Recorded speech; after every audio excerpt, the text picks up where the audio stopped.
ऐसा नाम जो 70 से भी ज्यादा सालों तक पूरी दुनिया में स्थिरता और निरंतरता का प्रतीक बना रहा। तो चलिए आज उनके इस असाधारण जीवन और विरासत की कहानी को परत दर परत खोलकर देखते हैं। तो कहानी की शुरुआत हम अंत से करते हैं। ये बात है सितंबर 2022 की। विंजर कैसल के सेंट जॉर्ज चैपल में जब उनके पार्थिव शरीर को रॉयल वॉल्ट में उतारा गया, तो ये सिर्फ एक अंतिम संस्कार नहीं था, बल्कि एक पूरे युग के समापन का संकेत था। लेकिन सवाल यह है कि एक राजकुमारी का सफर यहाँ तक पहुंचा कैसे? देखिए, जिस भविष्य के लिए वो जन्मी थी और जिस नियति को उन्होंने जिया, वो तो बिल्कुल ही अलग रास्ते थे। तो चलिए इस कहानी की बिल्कुल शुरुआत में चलते हैं। ये बात बहुत से लोगों को नहीं पता कि एलिजाबेथ का जन्म कभी रानी बनने के लिए हुआ ही नहीं था। उनकी किस्मत तो एक ऐसी अप्रत्याशित घटना से बदली जिसने सब कुछ हमेशा के लिए बदल दिया। उनका जन्म हुआ था 21 अप्रैल 1926 को लंदन में। नाम था एलिजाबेथ अलेक्जेंड्रा मैरी। लेकिन बचपन में ना वो अपना नाम ठीक से बोल नहीं पाती थी, तो खुद को लिलिबिट कहती थी। और यही प्यारा सा निकनेम उनके परिवार के लिए उनकी पहचान बन गया। फिर आया साल 1936, जो शाही परिवार के लिए किसी तूफान से कम नहीं था। सिर्फ 11 महीनों के अंदर एलिजाबेथ के चाचा किंग एडवर्ड अष्टम ने एक अमेरिकी तलाकशुदा से शादी करने के लिए राजगद्दी ही छोड़ दी। और बस इसी एक फैसले ने उनके पिता को अचानक राजा बना दिया और 10 साल की छोटी सी एलिजाबेथ को सिंहासन की सीधी उत्तराधिकारी। अब पिता के राजा बनने के बाद जाहिर है एलिजाबेथ की पूरी जिंदगी बदल गई।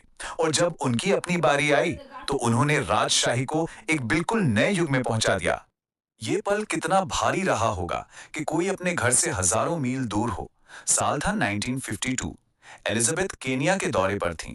सिर्फ 25 साल की थीं जब उन्हें खबर मिली कि उनके पिता किंग जॉर्ज षष्ठम का निधन हो गया है। वो एक राजकुमारी बनकर उस यात्रा पर गई थीं और एक महारानी बनकर वापस लौटी।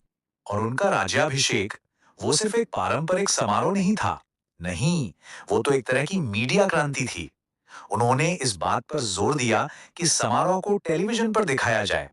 और ये एक ऐसा कदम था जिसने राजशाही को रहस्य के पर्दे से निकालकर सीधे लोगों के घरों तक पहुंचा दिया।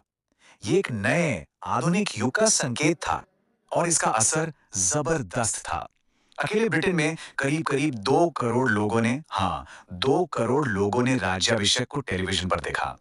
ये वो पल था जिसने हमेशा के लिए शाही परिवार और आम जनता के बीच के रिश्ते को पूरी तरह से बदल दिया। और बस उसी दिन से शुरू हुआ उनका शासन।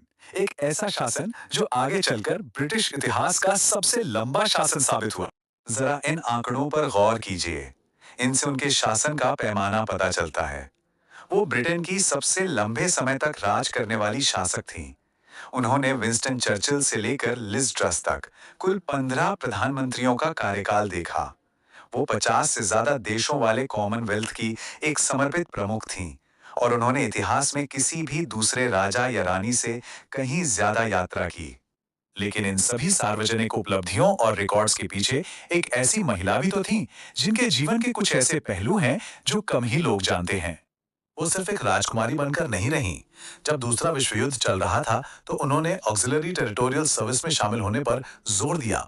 उनका सर्विस नंबर था 230873 और वहां उन्होंने एक मैकेनिक और ड्राइवर के तौर पर ट्रेनिंग ली, ट्रक चलाना और इंजन की मरम्मत करना सीखा।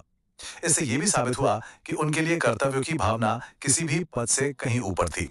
चलिए अब बात करते हैं उनके भारत के साथ खास रिश्ते की। एक ऐसा रिश्ता जिसे उन्होंने अपने पूरे शासनकाल के दौरान बनाए रखा। अपने लंबे शासनकाल में महारानी ने 3 बार भारत का राजकीय दौरा किया और हर दौरा अपने आप में खास था।